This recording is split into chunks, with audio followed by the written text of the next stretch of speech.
नमस्कार आदाब, मेरा नाम है सरवत और आप देख रही हैं ऑर्डिनरी। विवेक ओबरॉय की फाइनली एक फ़िल्म आ रही है जिसका नाम है नरेंद्र मोदी। ये बायोपिक है प्राइम मिनिस्टर नरेंद्र मोदी की और ये फ़िल्म काफ़ी समय से विवादों में रही है क्योंकि इसको काफ़ी पहले रिलीज़ होना था, पर इलेक्शन के कारण ये रिलीज़ नहीं हो पाई थी। अब खैर जब इलेक्शन ख़त्म पे हैं और रिज़ल्ट आने वाला है तो ये फ़िल्म रिलीज़ की जा रही है। पर लगता है विवेक ओबरॉय से सब्र नहीं हुआ, उनको किसी ना किसी तरीके की अटेंशन चाहिए थी, तो उन्होंने वो अटेंशन हासिल की एक तस्वीर ट्विटर के ऊपर ट्वीट करके। क्या है वो तस्वीर, इस वक्त आप उसको अपनी स्क्रीन पे देख सकते हैं। इसमें तीनों जो अलग अलग स्लॉट्स दिख रहे हैं उसमें एक चेहरा कॉमन है जो है ऐश्वर्या राय का। सबसे ऊपर लिखा हुआ है ओपिनियन पोल जिसमें ऐश्वर्या सलमान के साथ दिख रही हैं। दूसरे में लिखा है एग्जिट पोल जिसमें ऐश्वर्या विवेक के साथ दिख रही हैं। और आखिरी जो स्लॉट है उसमें लिखा हुआ है रिजल्ट डे जिसमें ऐश्वर्या दिख रही हैं अपने पति अभिषेक बच्चन और बेटी आराध्या के साथ। अब इस तस्वीर का क्या मतलब है, इसको समझने के लिए आपको जीनियस होने की ज़रूरत नहीं है, ख़ासतौर पे जब हम सबको पता है कि विवेक ओबरॉय की जो इंक्लिनेशन है, उनका जो रुझान है वो किस पॉलिटिकल पार्टी की तरफ है। ये जो तस्वीर है इसका मतलब ये है कि सबसे पहले जब हम एक ओपिनियन फॉर्म करते हैं कि इसकी सरकार बनेगी, वो अक्सर गलत होती है। फिर होता है एग्जिट पोल। एग्जिट पोल से हमें ये पता चलता है कि ताज़ा रुझान क्या कह रहे हैं, पब्लिक ने किसको वोट किया होगा, पब्लिक को कौन सी पार्टी पसंद है। और असलियत हमें पता चलती है जब रिज़ल्ट आता है। तो तस्वीरों के साथ इस पूरी पिक्चर का मतलब ये बना कि भाई एक समय में ऐश्वर्या सलमान की थी तो सबको ये लगा था कि ऐश्वर्या शादी करेंगी सलमान से और उनके साथ घर बसाएंगी, पर ऐसा नहीं हुआ। ऐश्वर्या ने सलमान को छोड़ दिया। दूसरी हकीकत जो लोगों को लगी थी कि आगे जाकर के एक पॉसिबिलिटी बनेगी वो थी विवेक ओबरॉय के साथ, यानी ऐश्वर्या काफ़ी समय तक विवेक के साथ रिश्ते में थी, उनका एक रिलेशनशिप था, पर वो भी बात जमी नहीं और विवेक ओबरॉय के साथ भी वो रिश्ता ख़त्म हो गया। तो वो था एग्जिट पोल जो लोगों को लगा था ऐसा होगा, पर हुआ नहीं। और असलियत थी इलेक्शन डे जिसमें ऐश्वर्या आज की डेट में अभिषेक बच्चन की पत्नी है और उनकी एक बेटी है। ये असलियत है।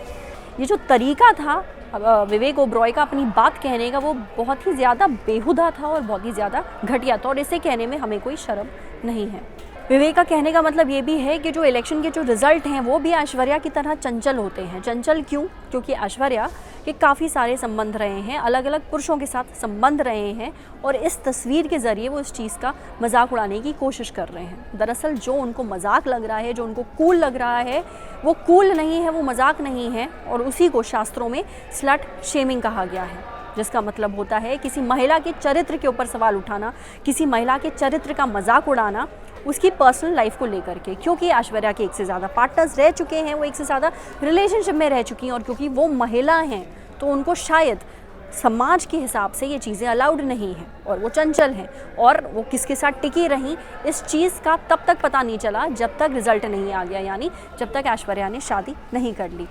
तो विवेक ने जो तस्वीर ट्वीट करी है, इस तस्वीर का, इस घटिया मजाक का दरअसल मतलब ये है। ये भी कहा जाता है कि ऐश्वर्या जो है वो विवेक की सोनम गुप्ता हैं। अगर आपको सोनम गुप्ता का जोक नहीं पता तो बता दूं कि बेवफा सोनम नाम से काफ़ी पहले एक वायरल ट्रेंड चला था। एक नोट के ऊपर लिखा हुआ था, उसके बाद ये मजाक बन गया था कि हर महिला, हर औरत, हर लड़की जो कि अपने पार्टनर को छोड़ करके किसी दूसरे रिश्ते में चली जाती है उसको हम सोनम गुप्ता बेवफा है कहने लगे थे। ये भी अपने आप में एक बहुत ही घटिया मजाक है। क्या है कि महिला को अपने लिए पार्टनर चुनने का हक नहीं है? क्या वो डिसाइड नहीं करेगी कि उसे ज़िंदगी किसके साथ बितानी है? सबको पता है कि ऐश्वर्या ने ही अपना रिलेशनशिप सलमान के साथ तोड़ा था, तो अब लोगों को लगता है कि उनके ऊपर मजाक बन सकता है क्योंकि वो उस पार्टनर के साथ टिकी नहीं। हालांकि ये भी सच है कि सलमान काफ़ी अब्यूसिव रहे थे उस रिलेशनशिप में, काफ़ी गुस्सैल थे और ख़ुद ऐश्वर्या ने बात मानी थी कि वो एक अब्यूसिव रिलेशनशिप में थी और इस कारण से उन्होंने उस रिलेशनशिप को ख़त्म किया था। चलिए, उसके बाद वो विवेक ओबरॉय के साथ रिलेशनशिप में थी तो लोगों को लगा था चलो इनके साथ तो रहना चाहिए ऐश्वर्या राय को। पर क्या ऐश्वर्या राय को हक नहीं है अपना पार्टनर चुनने का, ये डिसाइड करने का कि उनको अपनी ज़िंदगी किसके साथ बितानी है? तो इस तरीके का मजाक है, फलानी बंदी इसके साथ भी नहीं रह पाई, उसके साथ भी नहीं रह पाई, ये अपने आप में काफ़ी घटिया मजाक है। क्योंकि हर इंसान अपना लाइफ पार्टनर चुनने के लिए फ्री होता है, उसके लिए उसका कैरेक्टर असैसिनेट करने की ज़रूरत नहीं है, उसके चरित्र के ऊपर सवाल उठाने की ज़रूरत नहीं है। और ये चीज़ सिर्फ महिलाओं के साथ होती है, पुरुषों के साथ नहीं, एटलीस्ट पब्लिकली इतने बड़े स्केल पे तो नहीं होती। ऐश्वर्या राय 40 से ज़्यादा अवार्ड अपनी लाइफ में जीत चुकी हैं। वो मिस वर्ल्ड रह चुकी हैं, पद्मश्री रह चुकी हैं, काफ़ी कुछ अचीव किया है ऐश्वर्या ने अपनी लाइफ में, पर वो सब कुछ दरकिनार करके जब ऐश्वर्या पे इस तरीके के भद्दे मजाक बनाए जाते हैं, भद्दे मीम बनाए जाते हैं, जिसमें ये दिखाया जाता है कि उनकी लाइफ में कितनी रिलेशनशिप्स रह चुकी हैं और उसके ऊपर इस तरीके के वायरल मीम्स, इस तरीके के वायरल ट्रेंड्स बना करके उनको शेयर किया जाता है, हंसने के लिए उनको हंसी का पात्र बनाया जाता है, तो ये अपने आप में काफ़ी दुखद बात है। और ये विवेक ओबरॉय ने किया है, ये तो और भी ज़्यादा घटिया चीज़ है, क्योंकि वो खुद ऐश्वर्या के साथ रिलेशनशिप में रह चुके हैं। जहाँ एक तरफ ऐश्वर्या ने अपनी लाइफ में, अपने करियर में बहुत कुछ अचीव किया है, विवेक के पास अपनी जो उपलब्धियाँ हैं उनको दिखाने के लिए ज़्यादा कुछ है नहीं। खैर, हम ऐसे इंसान का मजाक नहीं उड़ा रहे हैं जिसने करियर में बहुत कुछ अचीव ना किया हो, हम उस इंसान के ऊपर टिप्पणी कर रहे हैं, उस इंसान को क्रिटिसाइज़ कर रहे हैं जो कि किसी महिला का केवल इसलिए मजाक उड़ाता है क्योंकि उसकी लाइफ में एक से ज़्यादा पार्टनर रह चुके हैं। आपकी क्या राय है इस पूरे मुद्दे के ऊपर, और क्या आपको भी लगता है कि विवेक ओबरॉय को अपनी फिल्म के लिए टेंशन अगर ग्रैब करनी ही है, उसको सुर्खियों में ही लाना है, तो कोई उनको और तरीका अपनाना चाहिए, ना कि किसी महिला को, ऐश्वर्या को फालतू की बदतमीज़ी वाली ट्वीट में घसीट करके। खैर, अपनी राय हमारे साथ ज़रूर शेयर करिए कमेंट सेक्शन में।